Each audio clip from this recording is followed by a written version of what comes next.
Why don't I write yelps in terror, but I guess I am. Yelps. I think I might do these in one take, so we only need to do these once, I think. Okay, do a couple of each line. Because you don't want to just have one take of each. Hello and welcome to Banter Beatdown. I'm Diamanda Hagan, and regardless what he says, this is Brian Flim. I've forgotten part of the line, haven't I? Yes. And it will always be his name. I keep Damn! Too early. Sorry. Sorry, I was calm it down, not taking it. He's never going to sleep with you. Thank God he doesn't. One of my favourite lines from a recent Steven Seagal film was when AV Club reviewed End of a Gun and said that there's a sex scene in it and it says that Seagal lowers himself onto the actress like a drawbridge. I don't want to see that. He's never going to sleep with you. And neither am I. I'll do one more just for safety because I found it's because my sight is all bugged up, so I keep having do you notice my eyes are sort of flickering like? Save it for when I give a fuck, Brian. You're just lucky that I don't hang you from the ceiling by your fucking testicles for involving a new. That was a good take too. No, I am not Steven Seagal, and no, I'm not going to sleep with you, Brian. Got my stunt double to do it. This is nice because I almost always do crosswords that I've set up, so that I'm always have to be somewhat interested in the film. But this one I can just be completely withering the entire time and it's in character. Yes, Like I did that intentionally because you were very withering in the script. I can't be withering to people whenever I've set the crossover up. It's really stupid. And plus, this is a quite bad film. Yes. However, this is a bit different and more interesting than the usual Seagal. Actually, I'm realising I'm looking here, not here, which will be a slight difference that will be picked up by people. Seagal is back to Banter Beatdown and he's bigger than ever. Oh, you're talking about waistline? Yes. You're referring to his waistline, I assume. Yeah. Half expect him to put an ice bucket on his head Good take. and develop an obsession with a little person. Yes. That nearly came, the line was nearly, he's going to paint himself white and put an ice bucket on his head. That nearly was the line. Unfortunately, he didn't do those two things in the same scene. Yeah.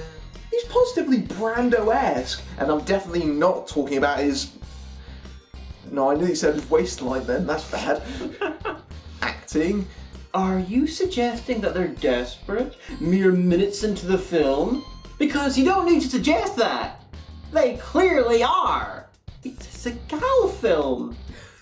Desperation is built into the contract. Yes, it is. Especially when he doesn't do anything other than close-ups. Close-ups with Seagal, I mean, let's just say you could be 20 feet away and it still constitutes a close-up. Yeah. More on this bad film as it develops. That was horrifying. Well, that last one. The accent. Is it really bad? Oh shit, were we not... We were not recording? We were not recording, because I'm an idiot. Okay, so we have to do those lines all over again. I apologise.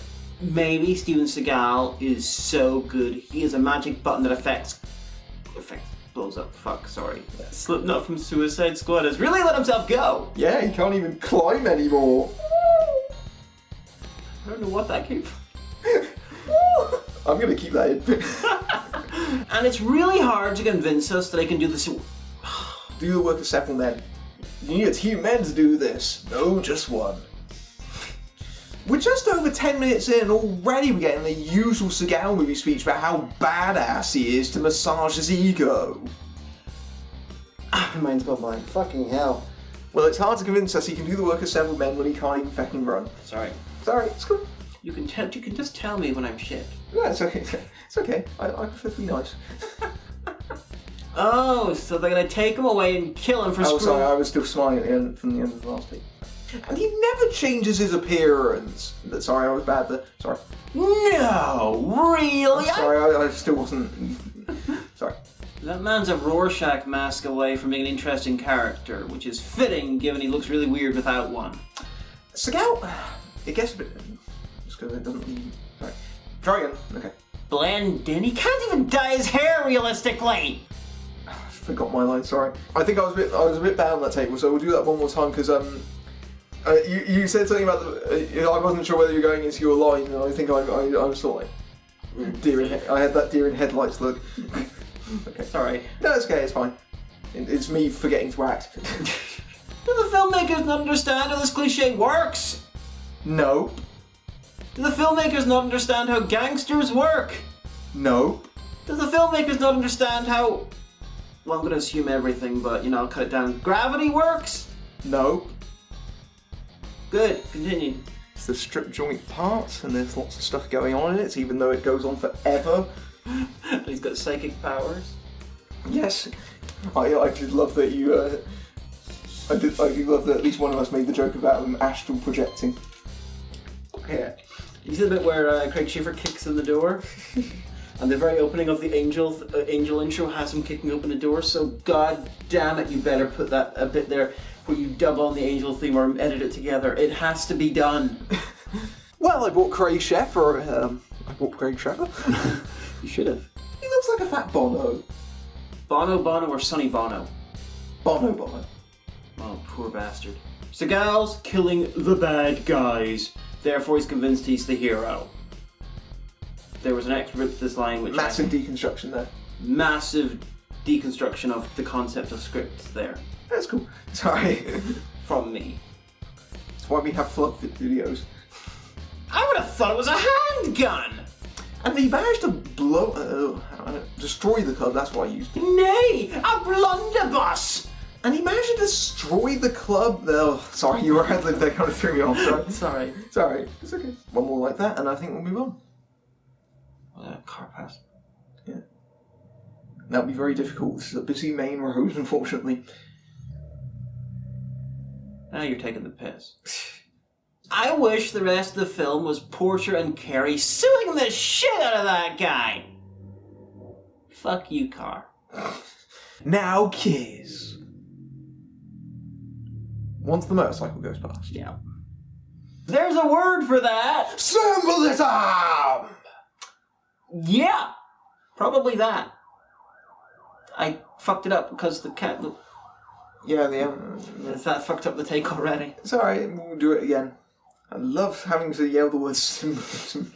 Well. What is going on with it? It's the vacuum.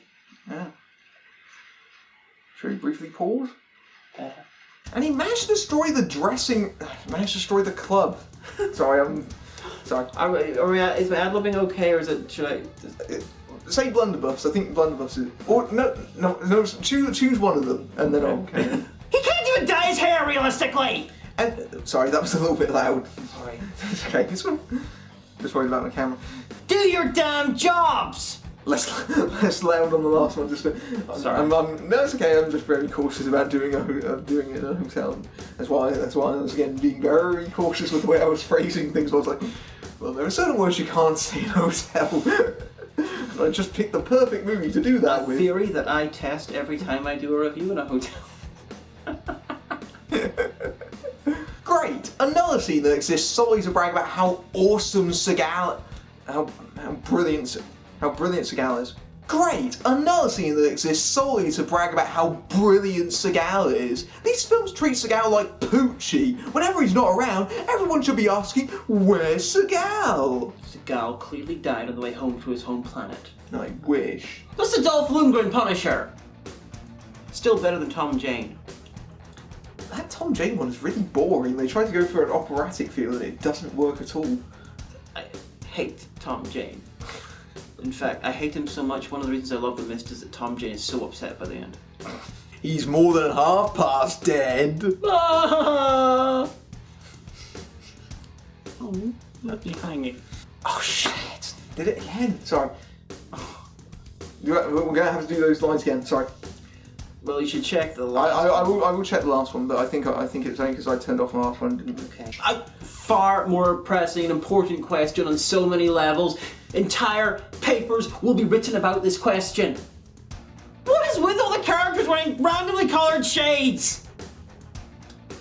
There's a banner. He's not happy. He's never happy. Look at that. I wish the rest of the film was Porter and Grace. Carrie. Fuck, sorry. Sorry. I had to look up her name multiple times. I just think those two. Actually, you say that. Everyone knows that gangsters don't go to school. You dozy bint. I admire your dedication to your kids' education. No, you don't. I just realised that dedication and education, I was like, oh, I've inadvertently rhymed inside Your this line. dead-education. Oh! The child's gonna get some dead-education by the gangster. That's because you can be defeated by a stiff breeze. So I was going to say stiffy breeze, but that just indicates like a wind of erections, which might defeat a lot of people actually. That would be impressive. How do you manage to fire a machine gun down a narrow alley at two people and manage to miss both of them? I don't know what my line is. Give up being a gangster because you're shit. That is a very good line, thank you. I thought you'd appreciate that line. This is a major. I love. Hold it like that because it looks like the Alexander on the front of the book is your face. How far are we into this dung heap? 47 minutes in.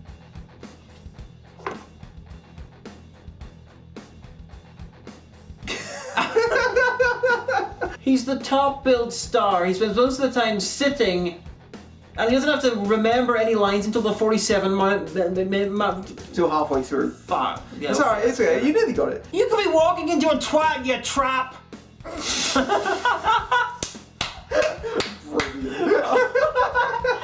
That is... There are so many... Yeah. That is wonderful. That is probably one of my favourite outtakes ever. That deserves to be a phrase that is used more often. What do you do? I walked into a twat. You trap.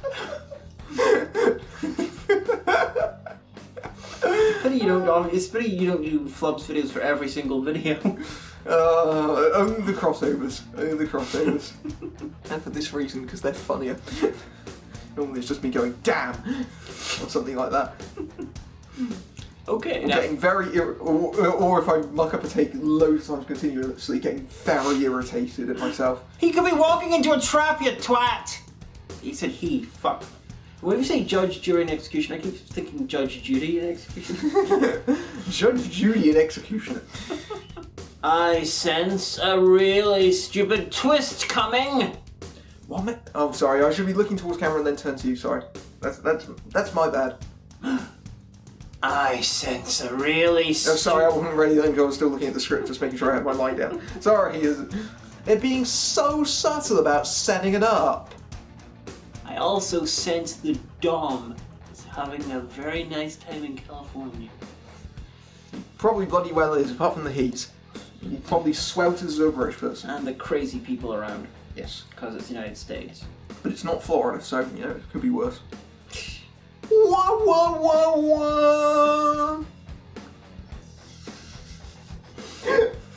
You did not expect that at all.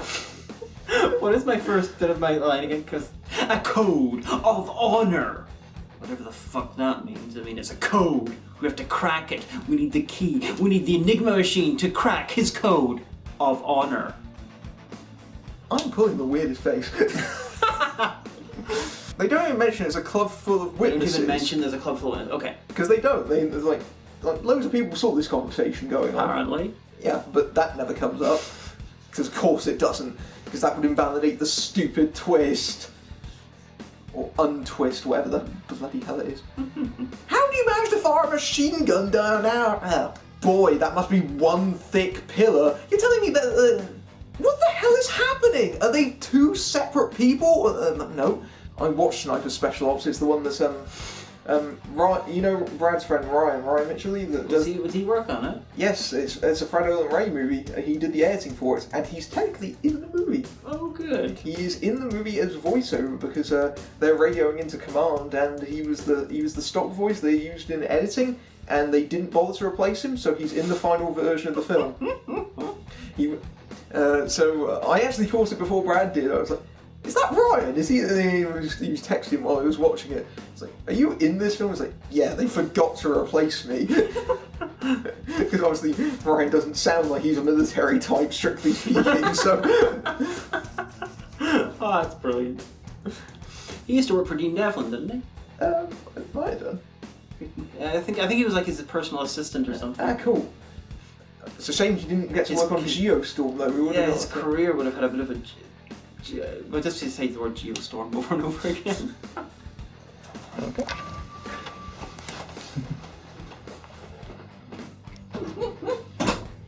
It's so obvious. It was I think I'd spotted it by the time the club scene happened.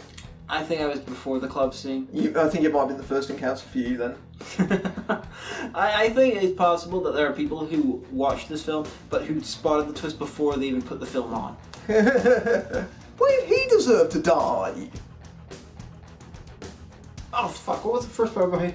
Is Seagal supposed to be the hero or the villain? Fuck, Sorry. in this movie's move on. I think I'm coming down sick with something. Oh, I'm sorry. We're not doing this live. We do multiple takes. I know. I always wanted to do a review sort of like in front of a live audience. Something. Oh, like Lewis did. Yeah. Like Lewis style or like my style. Probably Lewis style. I'd be interested to see if I can actually not screw up the lines. With those ones, it'd be difficult with a film one because you'd have to have like a little bit of footage on a loop in the background because you don't know exactly how long it'll take you to talk about like a voiceover. Yeah. Well, easier with him because he just has the still images. Well, I was thinking like the voiceover segments would be still images for them, but I'd cut into the review, so it would sort of be like this, like the on-camera segments would be live, but Oh, so it is like my one then, like with cheats. It's sort of like a bit of both, yeah. Okay. And these scenes become so much more believable when it's Craig Schaefer in them. Yeah, because he looks like he can walk. But sorry. My hair is tickling my face. Also, Craig Schaefer in these scenes makes them so much more believable. Because he looks... Damn it, sorry. Yeah, because he looks like he can walk. They went full... Damn it, sorry. Steven Seagal's stunt double has gone rogue. It's possible to get an extra joke in there because Rogue is a movie about a giant crocodile, and what do you have in the bayou? Crocodiles. So Seagal's stunt double is a giant New Orleans crocodile, which inspired his accent. Forget the Punisher, he's the defenestrator! He's gonna have a little white symbol of a guy getting kicked out of a window. Because in an interview with the director, he claims that Seagal doesn't believe that he died at the end of the movie and that he was the one who gave the glove. Is that a director? Is that a director? Sorry. No, it's okay. I'm messed up. Take anyway, because I forgot where your line ended, so I'm just like awkwardly hanging like, Well, Brian, I would stab you in the face over and over and over again, and then tell you to get the fuck. Oh god, sorry. Stop ad-libbing. Get on with it. I naturally ad-lib. I'm sorry. Get on with it.